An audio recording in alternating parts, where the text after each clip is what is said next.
ಕರ್ನಾಟಕ ಸಾಹಿತ್ಯ ಅಕಾಡೆಮಿ ಪ್ರಶಸ್ತಿ ಪುರಸ್ಕೃತರಾದ ಎನ್.ಕೆ. ಹನುಮಂತಯ್ಯ ಅವರು ಜನಿಸಿದ್ದು ತಿಪಟೂರು ತಾಲೂಕಿನ ನಾಗರಘಟ್ಟದಲ್ಲಿ 1974ರಂದು.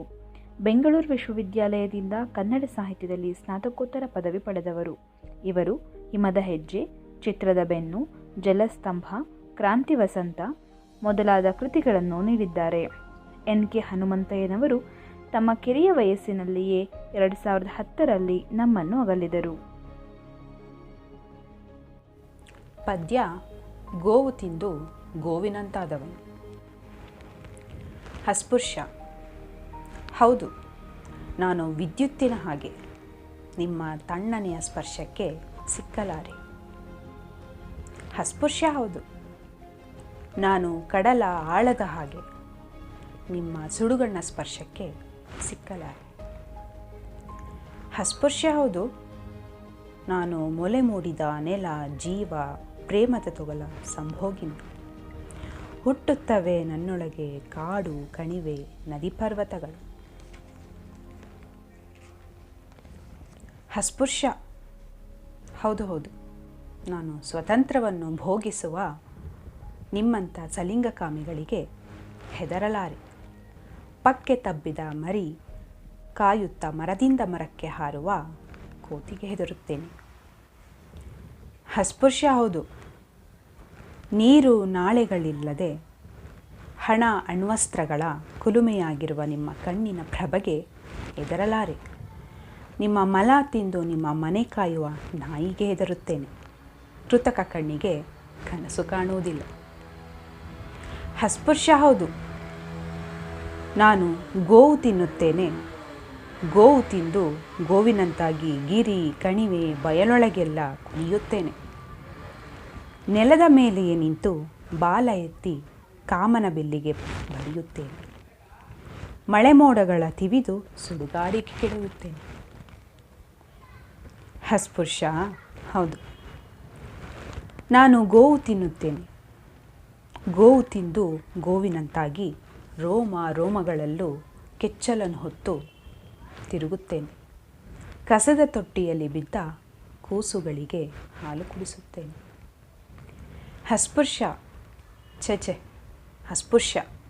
ಹೌದು, ನಾನು ಗೋವು ತಿಂದು ಗೋವಿನಂತಾದವನು. ನೀವು ನೀಡುವ ಮೇವು ತಿಂದು ನಿಮ್ಮಂಥ ಮನುಷ್ಯನಾಗಲಾರೆ. ಮನುಷ್ಯರನ್ನು ತಿನ್ನಲಾರೆ.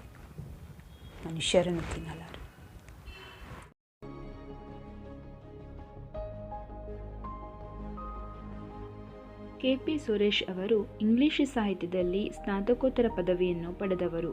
ಬೆಂಗಳೂರಿನಲ್ಲಿ ನಾಟಿ ತಳಿ ಪುನರುತ್ಥಾನ, ಸುಸ್ಥಿರ ಕೃಷಿ, ಕೃಷಿಯಲ್ಲಿ ಮಹಿಳೆಯರಿಗೆ ಸಂಬಂಧಿಸಿದ ಸಂಸ್ಥೆಯಲ್ಲಿ ಕಾರ್ಯನಿರ್ವಹಿಸಿದ್ದಾರೆ. ಇವರು ಅಗೇಡಿ, ಸುರೇಂದ್ರ ಕೌಲಗಿ, ಬೆಂಕಿಯ ನೆನಪು, ಕಂಡಷ್ಟು ಕಡೆದಷ್ಟು, ದಡ ಬಿಟ್ಟ ದೋಣಿ, ಗ್ರಾಮೀಣ ಮತ್ತು ಕೃಷಿ ಭಾರತದ ಸ್ಥಿತಿಗತಿ ಮುಂತಾದ ಕೃತಿಗಳನ್ನು ನೀಡಿದ್ದಾರೆ. ಈ ವೇದಿಕೆಯಲ್ಲಿ ಕಾವ್ಯದ ಬಗ್ಗೆ ಮಾತಾಡೋದು ಅಂದ್ರೆ ವಿಠಲ್ ಭಂಡಾರಿ ಜೊತೆ ಮಾತಾಡ್ದಂಗೆ. ನಾವು ಮಲೆನಾಡಲ್ಲಿ ರಾತ್ರಿ ಕಾಲ್ದಾರಿನಲ್ಲಿ ಒಂದು ಟಾರ್ಚ್ ಇಟ್ಕೊಂಡು ನಡೆಯುವಾಗ ನಮ್ಮ ಹಿಂದೆ ಇದ್ದವನ ಜೊತೆ ಮಾತಾಡ್ತಾ ಹೋಗೋದು. ಅವನ್ ಕಣ್ಣಿಗೆ ಕಾಣಿಸಲ್ಲ, ಬಟ್ ಅವ್ನು ನಮ್ಮ ಹಿಂದೆ ಇದ್ದಾನಲ್ಲ. ಈ ಒಂದು ಮಾತುಕತೆಯ ಪಟ್ಟಾಂಗ ನಮ್ಮ ಬದುಕಿನ ಭಾಗವೇ ಆಗಿದೆ. ಆದ್ರಿಂದ ಈ ಒಂದು ಸಂವಾದ ನಡೆಸೋದು, ಒಂದು ಕಾವ್ಯದ ಬಗ್ಗೆ ಮಾತಾಡೋದು ಅಂದ್ರೆ ಆ ರೀತಿಯ ಒಂದು ಪಟ್ಟಾಂಗ ಅಂತ ಅಂದ್ಕೊಂಡಿದ್ದೀನಿ. ಸುನಂದ ಅಕಾಡೆಮಿ ಅವರು ಎನ್.ಕೆ. ಕಾವ್ಯದ ಮೇಲೆ ಮಾತಾಡಿ ಅಂತ ಹೇಳಿ ಬಹಳ ಸಮಯ ಆಗೋಯ್ತು. ನನಗ ಆ ಕಾವ್ಯ ಕೈಗೆ ಸಿಕ್ಕಿದಾಗ ಮಾತಾಡಕ್ ಬೇಕಾದ ಒಂದು ಮನಸ್ಥಿತಿನೇ ಬರಲಿಲ್ಲ. ನಾನು ತುಂಬಾ ಡ್ರ್ಯಾಗ್ ಮಾಡಿದೆ. ಯಾಕೆ ಡ್ರ್ಯಾಗ್ ಮಾಡಿದೆ ಅನ್ನೋದು ಕೂಡ ಒಂದು ಪ್ರಶ್ನೆ. ಮೂಲತಃ ಇಂಥ ಒಂದು ಅಪೂರ್ವ ಕಾವ್ಯದ ಬಗ್ಗೆ ಮಾತಾಡಕ್ಕೆ ಅವಕಾಶ ಕೊಟ್ಟಿದ್ದಕ್ಕೆ ನಾನು ಮೊದಲು ಕೃತಜ್ಞತೆಯನ್ನು ಸಲ್ಲಿಸ್ತೀನಿ. ಎನ್.ಕೆ. ಕಾವ್ಯ ನನಗೆ ತುಂಬ ಡಿಸ್ಟರ್ಬ್ ಮಾಡ್ತು. ಈ ಡಿಸ್ಟರ್ಬ್ ಮಾಡೋದು ಅಂದ್ರೆ ಏನು? ವಾರಗಟ್ಟಲೆ ಅದರಿಂದ ತಪ್ಪಿಸ್ಕೊಂಡು ಅದನ್ನ ಹ್ಯಾಂಡಲ್ ಮಾಡೋಕ್ಕಾಗದೇ ಇರೋ ಒಂದು ಸ್ಥಿತಿ ಬರುತ್ತೆ. ಒಂದು ಕಾವ್ಯ ಯಾಕೆ ಹಿಂಗೆ ಡಿಸ್ಟರ್ಬ್ ಮಾಡುತ್ತೆ? ಅದರ ಅರ್ಥ ಏನು? ಒಟ್ಟಾರೆಯಾಗಿ ಒಂದು ಕಾವ್ಯ ನಮ್ಮನ್ನ ಡಿಸ್ಟರ್ಬ್ ಮಾಡೋದು ಎರಡು ಕಾರಣಕ್ಕಾಗಿ ಮಾಡುತ್ತೆ. ಒಂದು, ಅದೊಂದು ಅನುಭವ ಲೋಕವನ್ನು ನಮ್ಮೆದುರು ಏನು ಅನಾವರಣಗೊಳಿಸುತ್ತೆ, ಅದು ಒಂದು ನೋಡೋ ಕ್ರಮ ಇದೆಯಲ್ಲ, ಅದು ನಮ್ಗೆ ಅರ್ಥವಾಗದೇ ಇರೋದು, ಅದು ಕಾಂಪ್ರಿಹೆಂಡ್ ಆಗಲ್ಲ. ಇದು ವಿಚಿತ್ರವಾಗಿದೆಯಲ್ಲ ಅಂತ ಅನ್ನಿಸ್ಬೋದು. ಎರಡನೇದು, ಆ ಅನುಭವ ಲೋಕ ಅನಾವರಣಗೊಂಡಿರೋದು ಎಷ್ಟು ಢಾಳಾಗಿ ನಮ್ಮೊಳಗಡೆ ಕೂತ್ಕೊಂಡು ಇದು ನನ್ನ ಅನುಭವ ಅಂತ ಅಂದಾಗ ಒಂದು ಡಿಸ್ಟರ್ಬ್ ಆಗತ್ತೆ. ಈ ಹಿನ್ನೆಲೆಯಲ್ಲಿ NK ಕಾವ್ಯವನ್ನು ನೆಪವಾಗಿ ಇಟ್ಕೊಂಡು ಒಂದೆರಡು ಮಾತುಗಳನ್ನ ಹೇಳಕ್ಕೆ ಇಷ್ಟಪಡ್ತಿದ್ದೀನಿ. ಮೂಲತಃ ಕಾವ್ಯದ ಫಂಕ್ಷನ್ ಏನು ಅಂತ ನಾವು ಓದ್ತಿದ್ದಾಗ 40 ವರ್ಷ ಮೊದಲು ಖಡ್ಗವಾಗಲಿ ಕಾವ್ಯ ಜನರ ನೋವಿಗೆ ಮಿಡಿಯುವ ಪ್ರಾಣಮಿತ್ರ ಅಂತ ಒಂದು ಹೇಳಿಕೆ ಇತ್ತು. ಬಹಳ ಥ್ರಿಲ್ ಆಗಿತ್ತು ನಮಗೆ ಆವಾಗ. ಬಟ್ ಇವಾಗ 40 ವರ್ಷದ ಮೊದಲು ಅಲ್ಲೇ ಇದ್ದೀವಿ. ಏನ್ ಕಾವ್ಯ ಸಮಾಜವನ್ನು ಬದಲು ಮಾಡುತ್ತೆ? ಹಾಗೆ ನೋಡಿದ್ರೆ ಪ್ರಾಯಶಃ ಅವತ್ತಿಗಿಂತ ಹೆಚ್ಚು ದುರ್ಗಮವಾದಂಥ ಸ್ಥಿತಿಯಲ್ಲಿ ನಾವಿದ್ದೀವಿ. ಈಗ ಅದು ನಮ್ಮನ್ನು ಬಹಳ ಸ್ಫೂರ್ತಿಗೊಳಿಸಿದಂಥ ಒಂದು ದೊಡ್ಡ ರೂಪಕದ ಬದಲು ಒಂಥರ ಪೇಲವಾದಂಥ ಜೋಕ್ ಅಂತ ಅನ್ನಲ್ಲ ನಾನು, ಅಬ್ಸರ್ಡ್ ಆಗಿ ಕಾಣಿಸುತ್ತೆ. ನನ್ನ ಗೆಳೆಯ ಒಬ್ಬ ಆ ಸಮಯದಲ್ಲಿ ಸಿನಿಕಲ್ ಆಗಿ ಗೇಲಿ ಮಾಡ್ತಿದ್ದ. ಕರ್ಚೀಪ್ ಆಗಲಿ ಕಾವ್ಯ ಜನರ ಕಣ್ಣೀರು ಮಿಡಿಯುವ ಪ್ರಾಣಮಿತ್ರ ಅಂತ. ನಮ್ಗೆ ಬಹಳ ಸಿಟ್ಟು ಬಂದ್ಬಿಟ್ಟಿತ್ತು ಅವಾಗ. ಕರ್ಚೀಪ್ ಆಗಲಿ ಕಾವ್ಯ ಅನ್ನೋದು ತುಂಬಾ ಅಗ್ಗವಾದ ಒಂದು ಗೇಲಿ ಮಾಡಕ್ಕೆ ಬಳಸಿದಂತ ರೂಪಕ ಅಂತ. ಆದ್ರೆ ವಾಸ್ತವದಲ್ಲಿ ನೋಡಿದ್ರೆ ಖಡ್ಗ ಯಾವತ್ತೂ ಜನರ ನೋವನ್ನ, ಜೀವನದ ಕಣ್ಣೀರನ್ನ ಅಳಿಸಿದ್ದಿಲ್ಲ. ಕರ್ಚೀಪ್ ಅನ್ನೋದು ನಮಗೆ ಒಂದ್ ಸ್ವಲ್ಪ ಅಗ್ಗದ ಗೇಲಿಯ ರೂಪಕವಾಗಿ ಕಾಣಿಸಿದ್ರೆ, ಖಡ್ಗವಾಗಲಿ ಕಾವ್ಯ ಅನ್ನೋ ತನ್ನ ಲಯದ ಕಾರಣಕ್ಕಾಗಿ ಬಹಳ ನಮ್ಮನ್ನ ತುಂಬಿಕೊಂಡ್ಬಿಡುತ್ತೆ. ಇದು ಕಾವ್ಯದ ಸಮಸ್ಯೆ. ನಾನು ಇದನ್ನು ಯಾಕೆ ಹೇಳಿದೆ ಅಂದ್ರೆ, ಇದಾದ ಮೇಲೆ ಅಥವಾ ಇದೇ ಸಂದರ್ಭದಲ್ಲಿ ಇಕ್ಕರ್ಲಾ ಓದಿರ್ಲ ಅನ್ನುವ ಸಿದ್ಲಿಂಗಯ್ಯನವರ ಕಾವ್ಯ ಬಂತು. ಒಂದು ಸಮಾಜ ಬಹಳ ದೊಡ್ಡ ಆಘಾತ ಕೊಡ್ತದೆ. ಇದನ್ನ ಡಿಸ್ಟರ್ಬ್, ಅದೇನನ್ನು ಡಿಸ್ಟರ್ಬ್ ಮಾಡ್ತು, ಅಷ್ಟು ದಿನ ನಾವು ಒಂದು ಕಾವ್ಯವನ್ನು ಅರ್ಥ ಮಾಡ್ಕೊಳ್ಳೋಕೆ ಅಥವಾ ಕಾವ್ಯದ ಮೂಲಕ ಒಂದು ಅನುಭವವನ್ನ ಅರ್ಥ ಮಾಡ್ಕೊಳ್ಳೋಕೆ ಬಳಸಿದಂತ ಇಮೇಜರಿಗಳು, ರೂಪಕಗಳು, ನುಡಿಗಟ್ಟುಗಳು, ಅದ್ರ ಮೂಲಕ ಅರ್ಥ ಮಾಡ್ಕೊಂಡು ನಾವಿದನ್ನು ಅರ್ಥ ಮಾಡ್ಕೊಂಡಿದ್ದೀವಿ ಅಂತ ಅನ್ಸುತ್ತೆ. ಆದ್ರೆ ಇದ್ದಕ್ಕಿದ್ದಂಗೆ ಇಕ್ಕಿರ್ಲ ಓದಿರ್ಲ ಅನ್ನೋ ಒಂದು ಪದಪುಂಜ ಬಂದಾಗ ಅದನ್ನು ಹೆಂಗೆ ಸ್ವೀಕರಿಸೋದು? ಅದು ಯಾವ ಅನುಭವವನ್ನು ನೀಡುತ್ತೆ? ಆ ಅನುಭವವನ್ನು ನಾನು ಸ್ವೀಕರಿಸಿದೆ ಹೇಗೆ? ಈ ರೀತಿ ಒಂದು ದೊಡ್ಡ ತಳಮಳವನ್ನ, ಒಂದು ಕೋಲಾಹಲವನ್ನ ಒಂದು ಕಾವ್ಯ ಸೃಷ್ಟಿಸಿತು. ಆದ್ರೆ 40 ವರ್ಷದ ಮೇಲೆ ಇಡೀ ದಲಿತ ಅನುಭವ ಲೋಕ ಏನಿದೆ ಅದು ನಮ್ಮೆದುರು ಸಾದರಗೊಳ್ತಾ ಬಂದ ರೀತಿಯಲ್ಲಿ ಇವತ್ತು ಸಮಾಜ ಸ್ವೀಕರಿಸಿದೆ. ಸಮಾಜ ಅಂತ ಹೇಳ್ತಾ ಇರೋದು ನಾನು ಹೊರಗೆ ನಾವು ದೊಡ್ಡ ಸಮಾಜವನ್ನಲ್ಲ, ಒಂದು ಸಾಹಿತ್ಯದ ಓದಿನ ಒಂದು ಸಂವೇದನಾಶೀಲ ಒಂದು ವರ್ಗ ಏನಿದೆ, it knows how to accept it, how to comprehend that. ನನಗೆ ಇವತ್ತದು ಶಾಕ್ ನೀಡಲ್ಲ. ಆದರೆ ಇದರಲ್ಲಿ ಒಂದು ಸಮಸ್ಯೆ ಇದೆ. ನಿಮಗೆ ಅದು ಫೆಮಿಲಿಯರ್ ಆಗ್ತಾ ಹೋದಂಗೆ ಅದು ಹೊಸತನ್ನು ತೋರಿಸ್ಕೊಡಲ್ಲ. ಒಂದು ಜಾಡು ನಿರ್ಮಾಣ ಆದಾಗ, ಒಂದು ದಾರಿ ನಿರ್ಮಾಣ ಆಗ್ತಾ ಹೋದಂಗೆ ಅದರ ಅಕ್ಕಪಕ್ಕ ಏನಿದೆ ಅನ್ನೋ ವಿವರಗಳನ್ನು ನಾವು ಗಣಿಸೋದೇ ಇಲ್ಲ. ಒಂದು 40 ವರ್ಷದ ಅವಧಿನಲ್ಲಿ ದಲಿತ ಕಾವ್ಯ ಆಗಲಿ ಅಥವಾ ಈ ರೀತಿಯ ಕಾವ್ಯ ಬಹಳ ಪ್ರಿಡಿಕ್ಟಬಲ್ ಆದಂತ ಒಂದಷ್ಟು ಇಮೇಜರಿಗಳು, ನೋಡುವ ರೀತಿ, ಅನುಭವ ಲೋಕನ್ನ ಸಾದರಪಡಿಸುವ ಮೂಲಕ ಅದು ನಿತ್ತ ಹಡಗು ತುಯ್ದ ಹಾಗೆ ಕಾಣಿಸ್ತಾ ಇತ್ತು. ಯಾಕಂದ್ರೆ ನೀವು ನೆನಪಿಸ್ಕೊಳ್ಳಿ, 40 ವರ್ಷ ಮುಂದೆ ದೇವನೂರು ಮಹದೇವ,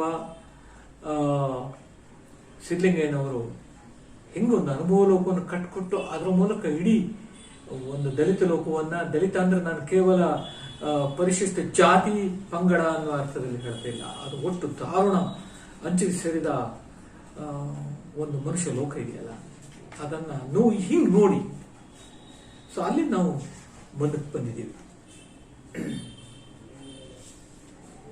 ಅನಂತಮೂರ್ತಿಯವರು ಒಂದೆರಡು ಬಹಳ ಮುಖ್ಯವಾದ ಅಂಶಗಳನ್ನು ಹೇಳಿದ್ರು ಇದು ಕಾವ್ಯವನ್ನು ಸ್ವೀಕರಿಸುವ ರೀತಿ ಬಗ್ಗೆ. ಈ ಕಾವ್ಯ ಅನ್ನೋದು ನಮ್ಮ ಸಂವೇದನಾಶೀಲತೆಯನ್ನು ಹೆಚ್ಚು ಸೂಕ್ಷ್ಮಗೊಳಿಸ್ಬೇಕು, ಅಲ್ಲ ಹೊರಗಡೆ ಸಮಾಜದಲ್ಲಿ ಬದಲಾವಣೆ ತರಕ್ ಬೇಕಾದಂತ ಒಂದು ಅಸ್ತ್ರವಾಗಬೇಕು. ಅಸ್ತ್ರವಾಗಬೇಕು ಅನ್ನೋದು ಬಹಳ ದೊಡ್ಡ ದಂತಕಥೆ. ಸಂವೇದನೆಯನ್ನಷ್ಟೇ ಸೂಕ್ಷ್ಮಗೊಳಿಸಬೇಕು ಅಂದ್ರೆ ಅದು ಎಷ್ಟೋ ಸಂದರ್ಭದಲ್ಲಿ ಕೇವಲ ಖಾಸಗಿ ಅನುಭವವಾಗಿ ನಮ್ಮ ಸಂವೇದನಾಶೀಲತೆಯನ್ನ ಸೂಕ್ಷ್ಮಗೊಳಿಸೋದು ಅಂತಂದ್ರೆ ನಾವು ಹೆಚ್ಚೆಚ್ಚು ಸ್ಪಂದಿಸೋದು ಅಂತ ಅರ್ಥ.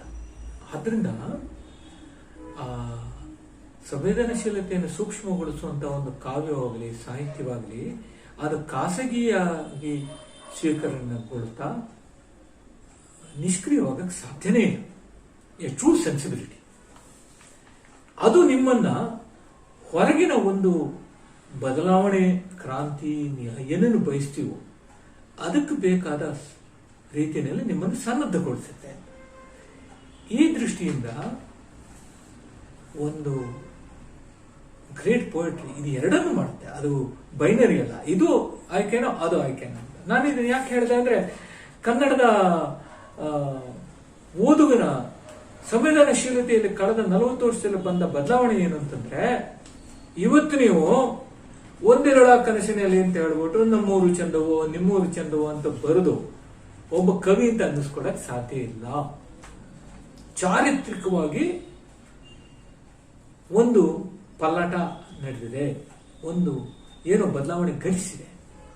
ಆದ್ರೆ ಒಂದು 60 ವರ್ಷ ಹಿಂದೆ ಒಂದು ಕಾವ್ಯ ಅಂದ್ರೆ ಇದು ಕಾವ್ಯದ ಸ್ವೀಕರಣೆ ಮೂಲಕ ಒಂದು ಸಂವೇದನೆಯನ್ನು ಹೀಗೆ ಬೆಳೆಸ್ಕೋಬಹುದು ಅನ್ನುವ ಇದರಲ್ಲಿ ಆ ರೀತಿಯ ಒಂದು ಆಕೃತಿ ಏನಿದೆ, ಇಡಿಯಂ ಏನಿದೆ, ಅದಕ್ಕೂ ಕೂಡ ಒಂದು ಪ್ರವೇಶ ಇತ್ತು.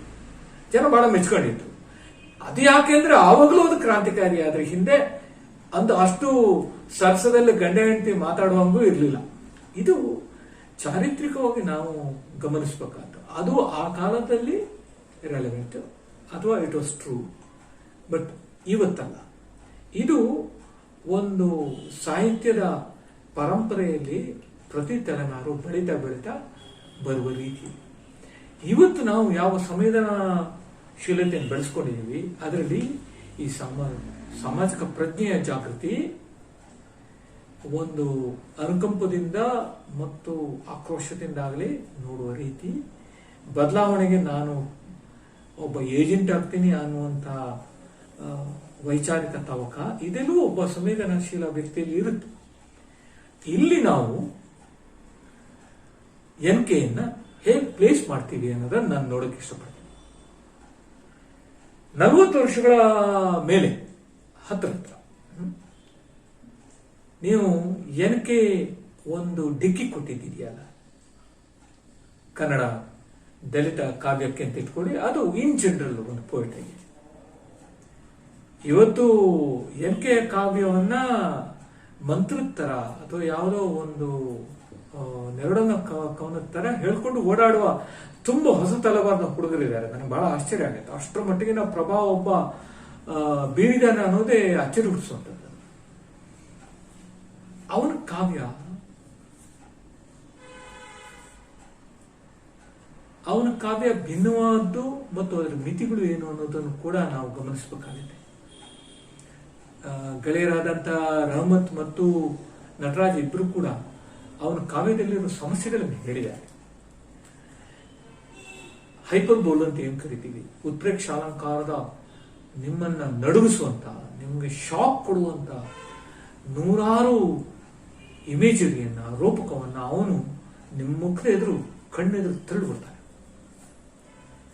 ಎಲ್ಲ ಕವನಗಳಲ್ಲೂ ಈ ರೀತಿಯ ಒಂದು ಭೀಕರವಾದಂಥ ಚಿತ್ರ ಜಗತ್ತಿದೆ. ಇಷ್ಟು ದಿವಸ ನೋಡಿದಂತ ಲೋಕ ಅಲ್ಲ, ಅದೇ ಲೋಕದ ಒಳಗಡೆ ಇನ್ನೂ ಆಳವಾದಂತ ಮಡುಗುಟ್ಟಿದ ಒಂದು ನೋವಿದೆ, ಒಂದು ಸಂಕಟ ಇದೆ. ಅದನ್ನು ನೋಡೋದಕ್ಕೆ ನಾನು ಈ ರೀತಿಯ ಹೊಸ ಪ್ರತಿಮೆಗಳನ್ನು ಬಳಸ್ತಿದ್ದೀನಿ ಅಂತಿದ್ದಾನೆ. ಭೂಮ ಪ್ರತಿಮೆಗಳು ಇದು ಎನ್ ಕೆ ಕೊಟ್ಟಂತ ಒಂದು ಹೊಸ ತಿರುವು ಅಂತ ಅನಿಸ್ತದೆ. ಆದ್ರೆ ತುಂಬಾ ಸಮಸ್ಯೆಗಳಿವೆ. ಆ ಸಮಸ್ಯೆಗಳನ್ನ ಹೇಳೋದಕ್ಕೆ ಏನನ್ನು ಹೇಳ್ಬೋದು ಅಂದ್ರೆ, ಕಾವ್ಯ ರೆಸ್ಟ್ರೆಸ್ ಆಗೋದಿದೆಯಲ್ಲ, ಅದು ಒಂದು ಕಾವ್ಯಕ್ಕೆ ಅದ್ಭುತವಾದಂಥ ಆಯಾಮಗಳನ್ನು ಕೊಡುತ್ತೆ, ಹೊಸ ಅರ್ಥಗಳನ್ನು ಹುಡುಕುವಂತ ಧಾವಂತ ಕೊಡುತ್ತೆ. ತುದಿಗಾಲಲ್ಲಿ ಅದು ನಿಂತು ಏನನ್ನು 10 ದಿಕ್ಕುಗಳಲ್ಲಿ ನೋಡುತ್ತೆ ಅಂತ ಅನಿಸ್ಬಿಡುತ್ತೆ. ಪೋಟ್ರಿ ರೆಸ್ಟ್ಲೆಸ್ ಆಗ, ಕನಸೊಡೆದೆದ್ದೆ ಇನ್ನೆಲ್ಲಿಯ ನಿದ್ದೆ ಸಾಲು ನೆನಪಿಸ್ಕೊಳ್ಳಿ, ಅಥವಾ ಇದ್ದುದೆಲ್ಲವೂ ಬಿಟ್ಟು ಇರದುದರೆಡೆಗೆ ತುಡಿಯುವುದೇ ಜೀವನ ಅಂತ ಒಂದು ಕ್ವಶನ್ ಮಾರ್ಕ್. ಅಲ್ಲಿವರೆಗೆ ಬಂದಿದ್ದನ್ನ ನೋಡಿ ಏಕಾಏಕಿ ಅದು ಬಹಳ ಡೀಪ್ ಆದ ಒಂದು ರೆಸ್ಟ್ಲೆಸ್ನೆಸ್ ಬರುತ್ತೆ. ಎಲ್ಲ ಬೇಡ, ನಾವು ಬಹಳ ಧಾರ್ಮಿಕರು ಅಂತಿದ್ದ ಪೂತಿನ ಅವರಲ್ಲಿ ಆ ಕವನದಲ್ಲಿ ಪಕ್ಕದ ಗಂಡನ್ನ ತೊರೆ ತೊರೆ ಅಂತಾರೆ.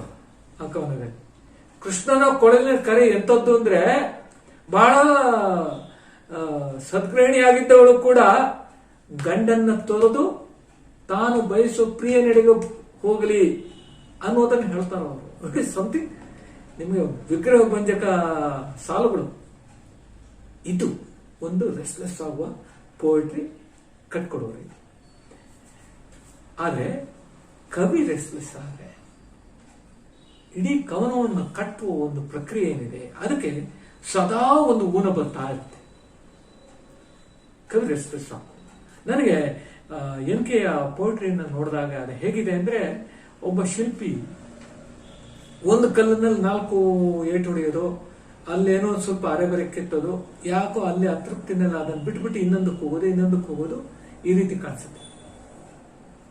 ನಿಮಗೆ ಆ ರೀತಿ ಬಿಟ್ಟ 10 ಶಿಲೆಗಳಲ್ಲಿ ಅವನ ಪ್ರತಿಭೆಯ ಕುರುಹು ಕಾಣಬಹುದಷ್ಟೇ ಹೊರತು ಅವನ ಪ್ರತಿಭೆಯ ದೊಡ್ಡ ಪುರಾವೆ ಕಾಣಿಸೋದಿಲ್ಲ. ನಿಮಗೊಂದು ಗೊಮ್ಮಟೇಶ್ವರನ ಕೆತ್ತಿದ ಶಿಲ್ಪಿ ರೆಸ್ಟ್ಲೆಸ್ ಆಗಿದ್ರೆ ಆ ಶಿಲ್ಪ ನಮ್ಮೆದುರು ಇವತ್ತು ರೂಪುಗೊಳ್ಳುತ್ತಿರಲಿಲ್ಲ. ಇದು ಒಬ್ಬ ಕವಿಯ, ಕಲಾವಿದನ ಒಂದು ಸಾಮಾಜಿಕ ಜವಾಬ್ದಾರಿ. ಒಂದು ಕವನವನ್ನು ನಾನು ಕಟ್ಕೊಡೋದಾದ್ರೆ ಅಥವಾ ಒಂದು ಕಾವ್ಯವನ್ನಷ್ಟೇ, ಒಂದು ಕಥೆಯನ್ನಾದ್ರೆ ಅದನ್ನು ಇಡೀ ಎಳೆ ಎಳೆಯಾಗಿ ಈ ರೀತಿಯ ಒಂದು ಪ್ರಭಾವ, ಈ ರೀತಿಯ ಒಂದು ಇಂಪ್ಯಾಕ್ಟ್ ಅಂತ ಏನು ಪರಿಣಾಮವನ್ನು ಬೀರೋದಕ್ಕೆ ಬೇಕಾದ ರೀತಿಯಲ್ಲಿ ನಾನು ಕಟ್ತೀನಿ ಅನ್ನುವ ಒಂದು ಜವಾಬ್ದಾರಿ. ಸ್ಲೋ ರಿಲೀಸ್ ಅಂತ ಆಸ್ಪೋರ್ಟ್ ಅಲ್ಲ. ಅಂದ್ರೆ ಒಂದು ನ್ಯೂಕ್ಲಿಯರ್ ಬಾಂಬಿನ ಎಕ್ಸ್ಪ್ಲೋಷನ್ಗೂ ನ್ಯೂಕ್ಲಿಯರ್ ರಿಯಾಕ್ಟರ್ಗೂ ಇರುವ ಡಿಫ್ರೆನ್ಸ್ ಇದು ಕವಿಯಲ್ಲಿ ಇರಬೇಕು. ಎನ್ ಕೆ ಕಾವ್ಯದಲ್ಲಿ ಈ ಅಶಾಂತತೆ, ವ್ಯಗ್ರತೆಯಿಂದಾಗಿ ತುಂಬ ಕವನಗಳಲ್ಲಿ ಪರಮಾದ್ಭುತವಾದಂತಹ ಪ್ರತಿಮೆಗಳು ಭಾರದಲ್ಲಿ ಆ ಕವನ ಕುಸಿಯುತ್ತೆ. ಅದು ವ್ಯವಸ್ಥಿತವಾಗಿ ಒಂದು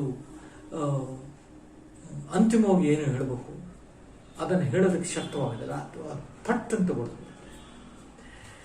ಈ ಹಿನ್ನೆಲೆಯಲ್ಲಿ ನಾನು ಅವನ 3 ಕವನಗಳನ್ನ ನೋಡಿ. ಚಿತ್ರದ ಬೆನ್ನು ಕವನ ಸಂಕಲನದ ನಮ್ಗೆಲ್ಲರಿಗೂ ಗೊತ್ತು. ನಿನ್ನ ಕವನಗಳು ಅದು ಜಾನಪದದ ತರ ನಮಗ ಹುಡುಗರಲ್ಲಿ ಅಥವಾ ನನ್ನ ಮಂತಿನ ತಲೆಮಾರಿನಲ್ಲಿ ಈ ಕವನಗಳು ಬಾಯಲ್ಲಿ ಉಳ್ಕೊಂಡಿವೆ, ಬರ್ತಿರ್ತವೆ. ಅವ್ವ ನಿಂತೇ ಇದ್ದಾಳೆ ಅನ್ನೋ ಒಂದು ಕವನ ಬಹಳ ಜನಜನಿತವತ್ತು. ಅವ್ವ ನಿಂತೇ ಇದ್ದಾಳೆ ಕಪ್ಪು ಜಡೆ ಉದುರಿ ಒಣ ಗರಿಕೆಯಂತಾಗಿ ಶಿಲೆಯಂತೆ ಹತ್ತಿರ ಹೋಗಿ ಅವಳ ಕಿಟಕಿ ದಾಟಿದ ನೋಟವನೇರಿ ನೋಡಿದರೆ ಆಚೆ ಆ ಕೊಪ್ಪಲಲ್ಲಿ ಅವನು ಮಲಗಿದ್ದಾನೆ. ಕವನದ ಬ್ಯಾಕ್ಗ್ರೌಂಡ್ ಅಲ್ಲಿ ಹೇಳಲ್ಲ, ಪ್ರಾಶಾ ತಾಯಿಗೆ ಅಥವಾ ಹೆಣ್ಣಿಗೆ ಇನ್ನೊಬ್ಬ ಪ್ರಿಯಕರನ ಒಂದು ಬಯಕೆ ಇತ್ತು, ಅದಲ್ಲ. ಆ ಕವನ ಕೊನೆಗೆ ಹೋಗುತ್ತೆ. ಕೊನೆಯ ಭಾಗದಲ್ಲಿ ಹೊಲಸ ಕೆರೆ ತೊರೆದು ವಲಸೆ ಹೋದ ಹಕ್ಕಿ ನಾನು, ಮತ್ತೆ ಬಂದಿರುವೆ ಮೈಸುಟ್ಟು, ಅವ್ವ ನಿಂತೇ ಇದ್ದಾಳೆ ನೀರಿಲ್ಲದ ಕೆರೆಯಲ್ಲಿ ಒಣಗಿದ ಏಡಿಯಂತೆ ನನ್ನ ನೋಡದೆ. ಇದು ಈ ಗಿಲ್ಟ್ ಇದೆಯಲ್ಲ ಈ ಸಾಲಲ್ಲಿ, ಇದು ಸಾಂಸ್ಕೃತಿಕವಾಗಿ ನೀವು ನೋಡಿದ್ರೆ ನವ್ಯದ ಕಾಲದಲ್ಲಿ ಅಥವಾ ಅದರಿಂದ ಮತ್ತೆ ಎಲ್ಲ ಕಥೆಗಾರರಲ್ಲಿದೆ. ಒಂದು ಗ್ರಾಮ ಭಾರತದಿಂದ ದಲಿತ ಲೋಕ ಇರಲಿ, ಒಕ್ಕಲಿಗ ಲೋಕ ಇರಲಿ, ಯಾವ ಜಾತಿಯದೇ ಇರಲಿ, ಅಲ್ಲಿಂದ ನಗರಕ್ಕೆ ವಲಸೆ ಬಂದು ನಗರದಲ್ಲಿ ನೆಲೆ ನಿಂತು ಸುಮಾರಾಗಿ ಶುಭ್ರವಾದ ಜೀವನ ನಡೆಸ್ತಾ ಇರೋವನು ಮತ್ತೆ ಹಳ್ಳಿಯನ್ನು ಸೃಷ್ಟಿಸ್ತಾ ಇರೋದು ನೆನಪಿನಲ್ಲೇ ಹೊರತು ಮತ್ತೆ ಮರಳಿ ಅದರ ಭಾಗವಾಗಿ ಅಲ್ಲ. ಮೈಗ್ರೇಷನ್ ಏನಿದೆ, ಈ ಮೈಗ್ರೇಷನ್ ನ ದುರಂತ ಏನು ಅಂದ್ರೆ ಬೇರು ಯಾವನು ವಾಪಸ್ ಹೋಗಿಲ್ಲ ನಮ್ಮ ಹಳ್ಳಿಗಳಿಗೆ. ಆ ಹಳ್ಳಿಗಳ ನೆನಪನ್ನ ಇಟ್ಕೊಂಡು ನಾವು ಮಾತಾಡ್ತಿದ್ವಿ ಅಷ್ಟೇ. ಎಷ್ಟು ಆಳವಾದಂತ ಪ್ರತಿಮೆ. ಹೊಲಸ ಕೆರೆ ತೊರೆದು ವಲಸೆ ಹೋದ ಹಕ್ಕಿ ನಾನು, ಮತ್ತೆ ಬಂದಿರುವ ಮೈಸುಟ್ಟು. ಈ ಕೊರೋನಾ ಸಮಯದಲ್ಲಿ ರಿವರ್ಸ್ ಮೈಗ್ರೇಷನ್ ಅಂತ ಮಾತಾಡ್ತಿದೀವಿ, ಆತರ ನಗರಕ್ಕೆ ವಲಸೆ ಹೋಗಿ ವಾಪಸ್ ಬಂದಿರೋರೆಲ್ಲ ಸುಮಾರು ಹಿಂಗೇನೆ ಮೈಸುಟ್ಟ ಹಕ್ಕಿಗಳೇ. ಇದು ಎನ್ಕೆ ಕಟ್ಟುವಂತ ಒಂದು ಕಾವ್ಯದ ಮಾದರಿ. ಆದ್ರೆ ಗೋವು ತಿಂದು ಗೋವಿನಂತಾದನು ಆದವನು ಕವನ ಏನಿದೆ ಅದು ಪ್ರಾಯಶಃ ಅವನ ಅತ್ಯಂತ ಪರಿಪೂರ್ಣ ಕವನಗಳಲ್ಲಿ ಒಂದು 5-6 ಕವನಗಳು ಸೋ ಗುಡ್ ಅನಿಸ್ತು. ನೀವೆಲ್ಲ ಓದಿದ್ದೀರಿ ಅದನ್ನ. ಅಸ್ಪೃಶ್ಯ, ಹೌದು ನಾನು ವಿದ್ಯುತ್ತಿನ ಹಾಗೆ ನಿಮ್ಮ ತಣ್ಣನೆಯ ಸ್ಪರ್ಶಕ್ಕೆ ಸಿಗಲಾರೆ. ಒಂದು 3-4 ಅಂದ್ರೆ ಕವನ ಮೂಲತಃ ಎದುರಿದ್ದವನ ಜೊತೆ ಒಂದು ಸಂವಾದದ ರೀತಿಯಲ್ಲಿ, ಸವಾಲಿನ ರೀತಿಯಲ್ಲಿ ಶುರುವಾಗುತ್ತೆ. ಬಹಳ ದೊಡ್ಡ ಸವಾಲು ಹಾಕ್ತಿದ್ದಾನೆ ಅಂತ. ಆದ್ರೆ 3-4ನೇ ಸ್ಟಾನ್ಸಕ್ಕೆ ಬರೋ ಹೊತ್ತಿಗೆ, ಹೌದು ನಾನು ಸ್ವತಂತ್ರವನ್ನು ಭೋಗಿಸುವ ನಿಮ್ಮಂತ ಸಲೈಂಗ ಕಾಮಿಗಳಿಗೆ ಹೆದರಲಾರೆ. ಅದ್ಭುತವಾದ ಸಾಲ, ಫೈನ್. ಆದ್ರೆ ಪಕ್ಕೆ ತಬ್ಬಿದ ಮರಿ ಕಾಯುತ್ತಾ ಮರದಿಂದ ಮರಕ್ಕೆ ಹಾರುವ ಕೋತಿಗೆ ಹೆದರುತ್ತೇನೆ. ಕೋತಿಗೆ ಯಾಕೆ ಹೆದರುತ್ತಾನೆ? ಇನ್ಯಾವುದಕ್ಕೆ ಹೆದರಲ್ಲ. ಅಲ್ಲಿ ನೋಡಿ ಮತ್ತಿನ ಹಣ ಅಸ್ತ್ರಗಳ ಕುಲುಮೆಯಾಗಿರುವ ನಿಮ್ಮ ಕಣ್ಣಿನ ಪ್ರಭೆಗೆ ಹೆದರಲಾರೆ. ನೀರು ನಾಳೆಗಳಿಲ್ಲದ ಅಂತಾನೆ, ಬಹಳ ಅದ್ಭುತವಾದ ಪದ ಜೋಡಣೆ. ಇಂದು ನಾಳೆ ಅಂತೀವಿ, ನೀರು ನಿಮ್ಮ ವರ್ತಮಾನದ ಈ ಕ್ಷಣದ ಜೀವಜಲದ ಸಂಕೇತ, ನಾಳೆ ಅನ್ನೋದು ಭವಿಷ್ಯದ ಸಂಕೇತ. ಇದು ಎರಡೂ ಇಲ್ಲದಿದ್ರೆ ನಿಮಗೆ ವರ್ತಮಾನವೂ ಇಲ್ಲ, ಭವಿಷ್ಯತ್ತೂ ಇಲ್ಲ. ಇದಕ್ಕೆ ಹೆದರದಿಲ್ಲ. ನಿಮ್ಮ ಮಲ ತೆಂದು ನಿಮ್ಮ ಮನೆ ಕಾಯುವ ನಾಯಿಗೆ ಹೆದರುತ್ತೇನೆ. ಈ ಎರಡನ್ನ ಎದುರು ಬದಲಾಗಿಸ್ತಾ ಹೋಗ್ತಾರೆ. ಆಮೇಲೆ ಅಷ್ಟಕ್ಕಾದ್ರೂ ನನಗೆ ಅರ್ಥವಾಗುತ್ತೆ, ಓಕೆ ಇಲ್ಲ ಅಲ್ಲಿ ನಿಲ್ಲಲ್ಲ. ಕವನ ಬೆಳೆಯುವ ರೀತಿ ನನಗೆ ಮನಸ್ಸು ಬಹಳ ವಿಶಿಷ್ಟವಾಗಿ ಬೆಳೆಯುತ್ತೆ. ಹೌದು ನಾನು ಗೋವು ತಿನ್ನುತ್ತೇನೆ, ಗೋವು ತಿಂದು ಗೋವಿನಂತಾಗಿ ಗಿರಿ ಕಣಿವೆ ಬಯಲೊಳಗೆಲ್ಲ ಕುಣಿಯುತ್ತೇನೆ ಅಂತ. ಪರವಾಗಿಲ್ಲ, ಬೀಫ್ ತಿಂದು ನಾನು ಕುಣಿತೀನಿ ಅಂತ. ಆ ರೀತಿಯ ಒಂದು ಬಂಡಾಯದ ಸಾಲ ಅಲ್ಲ. ಆ ಕವನ ಮುಂದಕ್ಕೆ ಹೋಗುತ್ತೆ. ಗೋವು ತಿಂದು ಗೋವಿನಂತಾಗಿ ರೋಮಗಳಲ್ಲೂ ಕೆಚ್ಚಲನ್ನು ತುಂಬಿ ತಿರುಗುತ್ತೇನೆ, ಕಸದ ತೊಟ್ಟಿಯಲ್ಲಿ ಬಿದ್ದ ಕೂಸುಗಳಿಗೆ ಹಾಲು ಕುಡಿಸುತ್ತೇನೆ. ಇದು ಸವಾಲಲ್ಲ,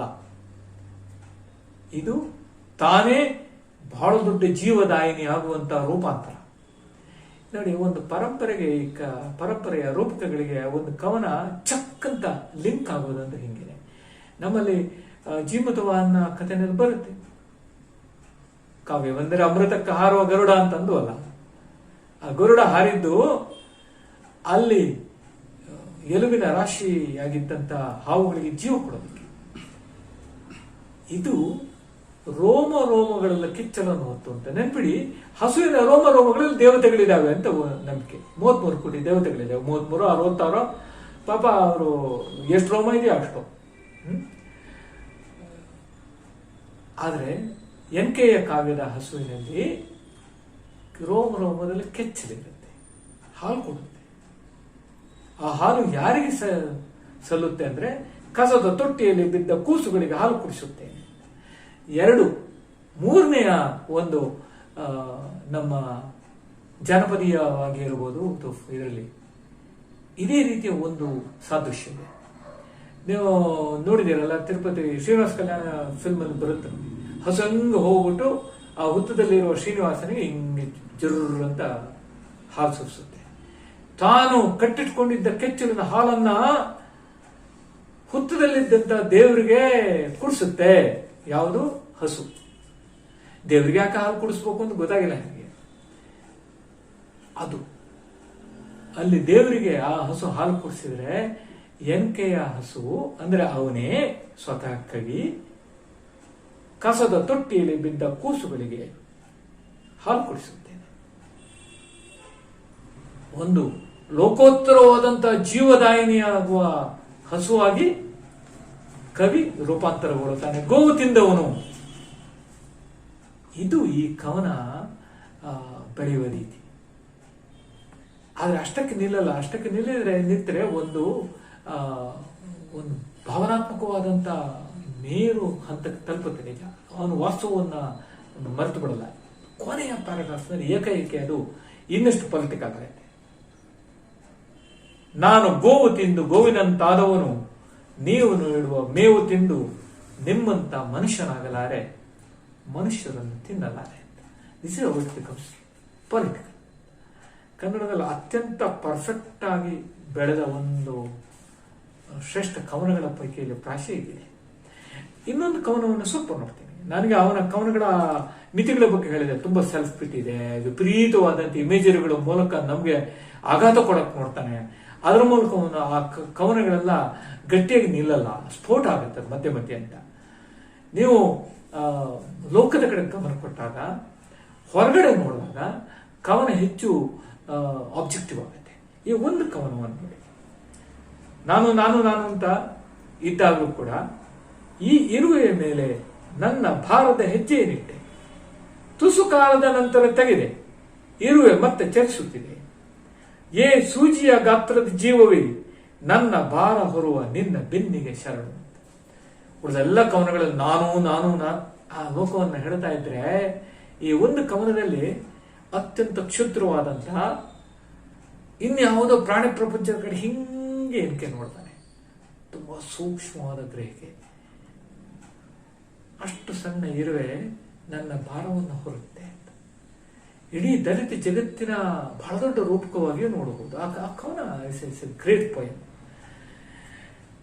ಅಗ್ನಿ ಮಾಂಸದ ಕುಲುಮೆಯಲ್ಲಿ ನನ್ನ ಕಾಯಿಸಿ ಬಣ್ಣವ ಮಾಡಿ ಮರಳಿ ನನ್ನ ರೂಪನೇ ಕಳೆವ, ಏ ನನ್ನ ಆಳದ ಅಳುವೆ ನನ್ನ ಚಿತ್ರಕ್ಕೆ ಬೆನ್ನು ಬರೆಯಿವೆ ಅಂತ.